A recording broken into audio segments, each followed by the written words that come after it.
Alright, so I am getting the video edited up here for the Ohio trip.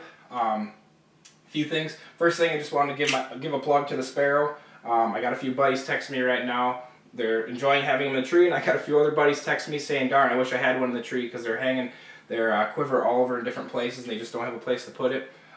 Just wanted to show it off a little bit, kind of show you the process I went through. I initially started with, it was just a block. It slid right over the frame of the tree stand, and then the quiver mounted on, but I couldn't get it at a good angle. So then I had another buddy make up a circular one for me, and then I ended up taking it to a shop right over in town here where they actually made some of the original, or most of the original Lone Wolf tree stands. So a very good machinist, and he fixed a few things on it for me. There are a lot of little things that go into it that you don't think of, but he fixed a few things on it for me. We got it anodized so that it doesn't corrode. I got the stainless steel screws in there so that you don't have those corroding. But I appreciate the people purchasing. Pays for this Ohio trip, pays for the Michigan trip. That way we can make these videos. We got some t-shirts coming out, some Feelin' Beastie t-shirts. Pretty soon you should see those on the Beast Gear store. Along with, we got more of these obviously on the Hunting Beast Gear store. It's not the Hunting Beast Forum website, it's the actual Beast Gear store. So check those out, we appreciate that. So this whole trip started a little bit after the Michigan Public Land Challenge. Dan suggested, let's go try another state this year, let's hit something up, and we kind of had everything all planned out. It was going to be me, Dan, Mario, and maybe a few of the other guys. We were going to see what happened, and it ended up not working out for Mario. He was doing a lot of stuff with the beast sticks. Dan was onto some good stuff here in Wisconsin, so he didn't want to go. But I had 5 days off in a row, so I figured I'd go. I ended up meeting up with the guy. His name's Chris Lippert. I think I'm butchering his last name, but he's from Ohio. He's got his own Facebook page. Check out his page. He's actually got 14,000 followers on there. It's a pretty big group, and a lot of the locals are posting up pictures of stuff that they're killing, which is pretty cool to just see the caliber of deer from Ohio that they're killing. Chris invited me to come on down, hunt maybe some of the private, some of the public out by him, and when I got down there, he and his wife were actually having a baby, and he just kind of pointed out some places on a map, kind of said, hey, check out this area, check out that area. And so in the beginning, I hunted some actually stuff around towns, and I was getting into some smaller deer, but I wanted something a little bigger country than that, so he pointed me out to some hills. And I got up into these hills, and the deer sign was kind of hard to read because the leaves were falling. They just had a big rain, so any tracks were washed away. But I got up in these hills, and I just started cruising ridges looking for a hot sign. I think the first day I went 3.5 to 4 miles just cruising these ridge tops looking for hot sign. And I came to a place where basically 3 ridges kind of all met in one spot, and it was like a high knob. So from the ridges it would kind of dip down and create a bunch of saddles. And the deer were coming up out of the valleys kind of dipping over the saddles, and I was catching them that way. So the night before I had some deer cruising below me. They were at about 40 yards. And it was like the last hour, so I didn't adjust the stand down the ridge. I just left it where it was and adjusted my pin at 40 in case I had to make a shot at that distance. So the next day, I got up early. At first light, I got back into that knob where you have 3 ridges coming together, and I got set up, and I had a bunch of small bucks come through, 2 or 3 small bucks, and then I had just a pig come in.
So this is the first of me from Ohio here,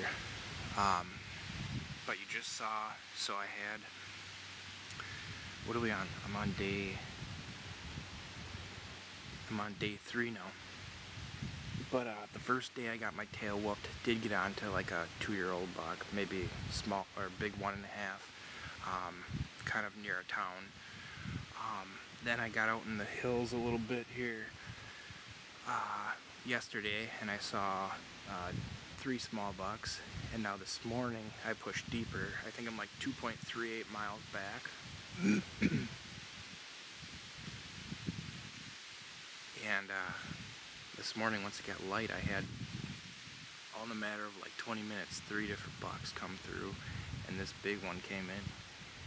And I should not have done what I did and shot him at that angle, but last night all the deer were cruising below me at 40 yards, and so I adjusted my pin to 40 just in case. And now this morning I never adjusted it back, and I usually remember that, but I never adjusted it back. So then he came in, he was at 15 yards, if that, standing there quartering forward, and I was going to stuff it right in his shoulder, kind of go right up in the goods, because he was elevated on a hill, so I felt like I could get enough stuff to kill him. But the more I replay, it happened so fast, and the more I replay it, if I would have just waited, he was looking at me, but I bet he kind of would have got weird and turned and gave me a shot. I doubt he would have bolted. I mean, I shot him in the antler, and it stuck in some of his back a little bit, just the broadhead went in a little bit. He's fine. But even with that, he didn't run off hard. I think he's kind of rut crazed, so I could have probably gotten away with just waiting. But even if I would have waited, I would have probably shot over his back, because I had that 40-yard pin on him at 15, so it was just a hot mess. Not really something you want to share a video of, but boy, it was big. The morning started with a doe coming down in here. There's a scrape over there. The doe came in where I walked in down the ridge, and then 2 of the 4 bucks that I've now seen, including the big one, came right where I walked in, and you would have thought that big one would have smelled where I walked and freaked out. I don't think that doe's in heat. They're not going crazy looking for her.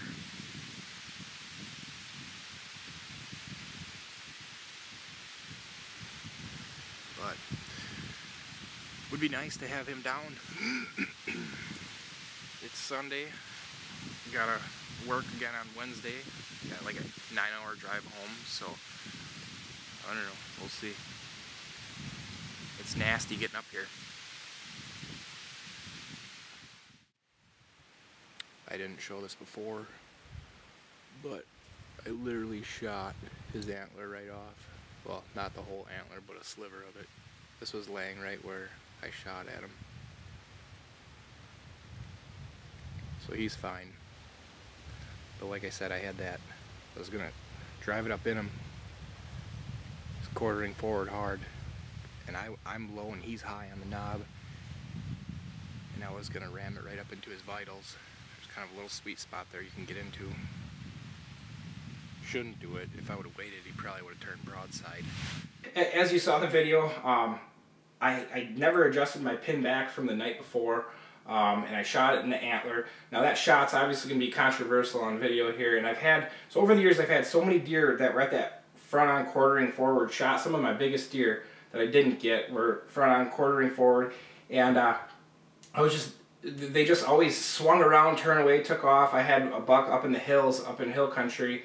Same thing, was facing straight at me, and he just went tearing out of there, never got a shot. I had a giant last year, out here by me, same thing, quartering forward. And this year I decided if I was going to get that shot, I was going to take it.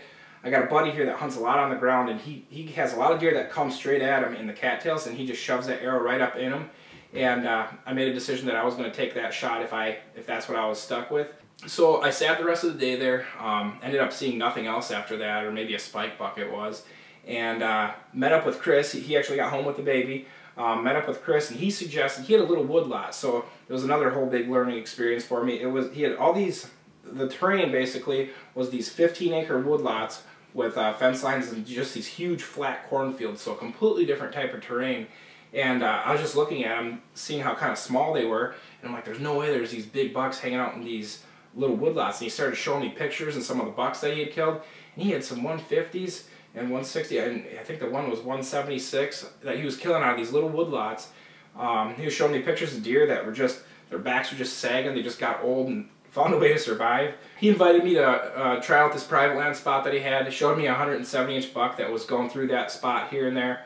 Some other like 130, 140s that he said I was welcome to shoot.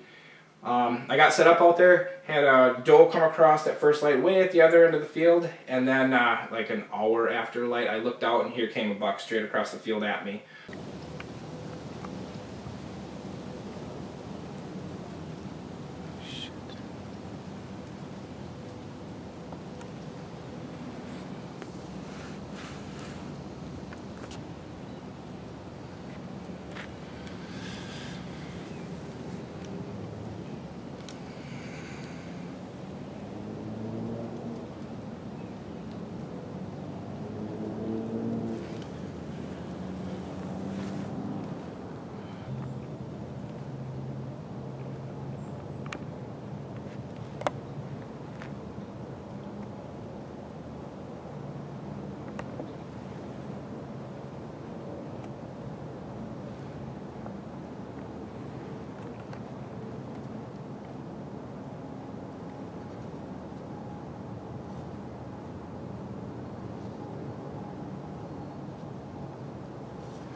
That was pretty crazy. So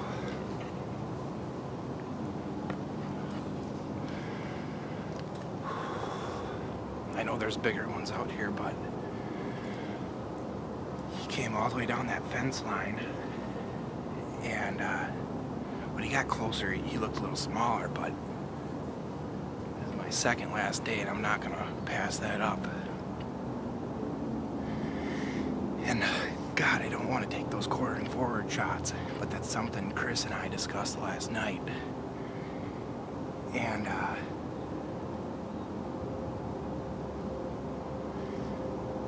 my wind was blowing right at him the whole time, and I don't know how he wasn't winding me. And I had a little bit better shot there, but I was trying to get it on film, and he stood right there. I don't know if it's on camera, if there's trees in the way or not, but quartering forward again, same thing as yesterday, looks right up at me. Well, he's about to skedaddle then, so I kind of leaned back and I had a little hole and I stuffed it right in his front shoulder, and I think he's down right there. So that shot worked out, which is pretty cool.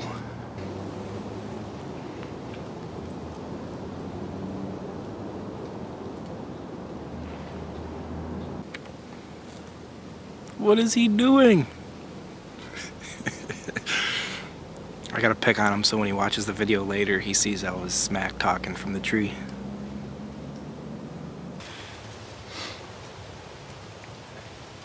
Alright, so Chris just got here. It should be down right there, but we're just going to sneak over there and make sure we don't got to shoot him twice. Ready?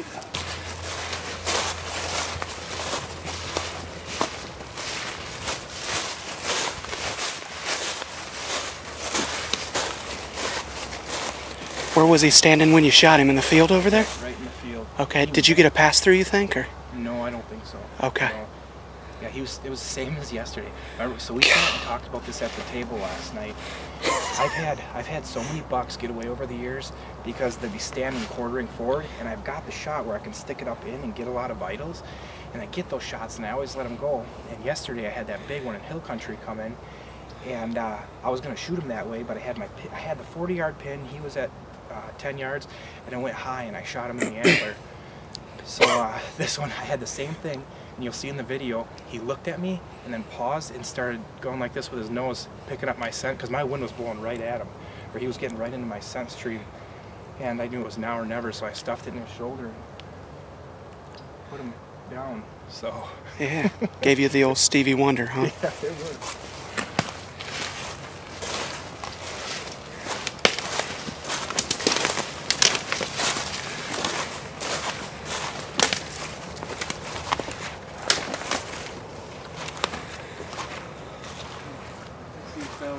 Do you? I don't do those too long.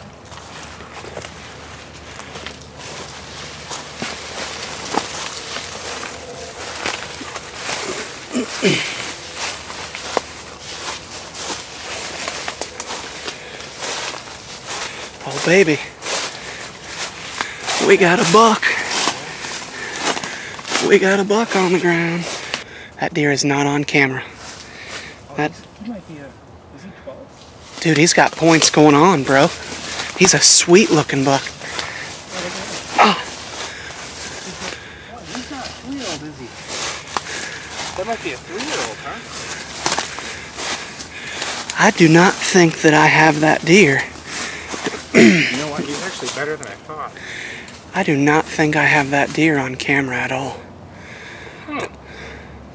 I don't have him on camera. That's a newbie. Look at this. Yeah. He's slick. The old fork buck, huh? That's not a 3-year-old, is it? You know body size out here in Ohio better than I do, but what do you think? Man, that's pretty good body on him. This is cool. Let me put this down here. Alright. Well, thanks for having me up. Yeah. I appreciate it. Down, actually. Ohio, right? Yeah. So it's been a crazy week. I had 5 days to come out here and do this, which is actually pretty decent. Day one, he pointed me out to some spots that were pretty close to town. He's like, you're going to be hunting bird feeder bucks, right? Yeah. And they were kind of cruising right in people's backyard. And at that point, I really wasn't recording anything yet, so I didn't get a ton of footage. I think I took a picture of, I had like a 2-year-old come in on me behind the house, and I was getting antsy, and he mentioned some places and some hills, so I got into some hills, and they kicked my butt. And the first night I was out, there's no phone reception. You're in the middle of nowhere. There's no one around to help you. Yeah. If they do, they're spooky looking people that can maybe dig a hole and throw you in it. Yeah, the Appalachian area is very intimidating if you've not been in there. Yep. And anyways, that one night I came out of the hill and I was all beat down, tired. And I'm like, finally, and I bring my car out here. It's a little more convenient for me. And I backed right into a ditch. There's no one around to help me. So I sat out there probably for an hour digging rocks out of the creek, jacking up my car, sticking them under the tire, filling the drainage, but I got out. So that was exhausting enough to make a guy want to go home. But then yesterday, I got up, headed back up into the hills, and I stuck myself in deep. It was like 2.3 miles, I believe. And I had a dandy of a buck come in. I had 4 bucks come in yesterday. And then I had a dandy come in, big 8-point. And the night before, I had some bucks below me, and or I should say all the deer were cruising below me, and I had my pin adjusted to 40. I got the dial on here, and I had it adjusted to 40. And when the big boy came in yesterday morning, he was at 10 yards, and I was going to shoot him the same way I shot this one, but I didn't adjust the pin back, and I shot him in the antlers. I got a piece of antler actually off of him. So that was the antler I brought out of the hills yesterday. And then, so the biggest thing I would tell people on a trip like this too is it can get exhausting. And you know, when you're back home and you're just running out behind the house, it's easy to run through that list of things. You know, you gotta, what do you got? You gotta check your sight. You gotta, if you're filming, you gotta make sure your camera's set up to record. We talked about a lot of this last night. Yeah. You got, what are some things? Oh, dude, so when we went to Kentucky this year, remembering everything that you need is one thing, but then when you get down there, you know, you're not in the comfort of your own home. You got your stuff thrown throughout a cabin or hotel room or somebody's house or whatever, and trying to remember everything and stick to your system is probably one of the more, it's tricky, and it's so crucial to keep your spirits up. One thing that I noticed in myself, and I've seen in you, is that when you go out of state like that and you're a little out of your comfort zone, sometimes it can be a little tricky to keep your spirits up and like stick with it and everything. But I think one of the things that I gotta say though is Joe here stuck with it, and man, we got a beautiful buck on the ground now. Yeah. Thank the Lord. I'm super excited about that. So. And I appreciate it. Oh, so I guess we got to talk about what happened last night. So you just had a baby. Yes. Baby Colleen was born November 1st on Friday morning, and we were discharged from the hospital yesterday, and then I got out and got the family out and got settled in and went deer hunting. So yep. And I visited with him last night, and he's like, so this is actually weird to me. He's like, hey, I got these, it's like a 15-acre woodlot, you'd say, right? Yeah. Surrounded by these big flat fields, and I don't see it like this back home. And the woodlot's kind of weird. You get in the woodlot and you look and you think you can see right through it, but I'm sure they're in there. Yeah, absolutely. So that's a big learning experience for me too. And on these trips, you just got to keep an open mind to new things. And I was even giving you some slack. I'm like, dude, when I was by town, I was like, dude, there ain't no deer in here. Yeah. And it's just different. You got to be open to a different way of hunting. Yeah, I agree, man. One thing that's funny, you know, paying attention to you and Dan, I ran cameras in here, but I used to walk right down into those woods all the time, and then Blow them out or what? probably. Okay. You never. I think with the bigger, more mature deer, you never know that you blow them out. Yeah, they slide out. And you know, they hunker down and slip out, and so I stayed out of there, and we watched all summer long bucks come right out of this corner into this bean field here, and we have probably 160 plus inch 10-pointer that's going to be about 24, 25 inches wide. We've got a few in the 130, 140 range, and a bunch of these guys. And that's awesome. I mean, just not going in there and pressuring those deer and letting them know that you're going to hunt them and all is so huge, man. You put a good shot on him, 40 yards maybe. That he ran? Yeah. Maybe. He actually dove in up there and crawled through all this. Really? Yeah. He thought he was going to make it. Yeah. It was pretty cool to see him go down that hard with that front shoulder shot. Like, I have never done that before. Really? I've played it over my head 1,000 times. I've let tons of deer go with that shot, and I hear that a lot. And one thing that I'll say is, if you have the presence of mind to understand where to put that arrow, how high you are versus how far that deer is, and what your angle's going to be, we appreciate it so much. Anytime, brother. Dude, this is awesome. Anytime. And for the guys on the Hunting Beast, check out his page, Elite Outdoors, right? The Elite Outdoors. The Elite Outdoors. He's got a Facebook page. You got like 16,000 people in there, don't you? Yeah, 14,000. 14,000. Okay, yep. Heck of a group. So check it out. He kills some Ohio giants. He was showing me some racks last night, and they're just ridiculously heavy. One other thing that I want to mention, on the way down to Ohio, I reached out to a buddy and said, hey, do you recommend any podcasts for my trip down? He's like, yeah, listen to... it's Jesse Coots or Jesse Kotz. It's a Wired to Hunt podcast, and my buddy said I think he's one of the best hunters in the Midwest. But listen to what he has to say, and I would strongly advise everybody listen to that podcast, especially if you're going on an out-of-state trip. The guy's a very good hunter, and the big thing that I learned from him is when you go on an out-of-state trip, shut up, take what you already know, shut up, keep your mouth shut, and listen to the locals, because it's a very different way of hunting. As I mentioned, one of the things that was crazy is these deer would come right down the trails I walked in on. Both the buck I shot and the one I shot in the Antler came down trails I walked in on. Those hills are very different for me. The hunting around town type stuff was very different for me. Hunting those flat little woods was very different for me. And I even said to Chris when I got there, my thing was to just hop spots, keep hopping spots till I was in the action, just tear through spots, blow the deer out. And he even said to me, he's like, dude, you cannot do that in a 15-acre woodlot, or you'll blow all the deer out of there, they'll be in the neighbor's woodlot, and you can forget about it, which is obviously common sense. But the point I want to make is you got to listen to the locals. If you got somebody that can kind of help you out a little bit, learn some things from them, because their way of hunting is very different than your way of hunting.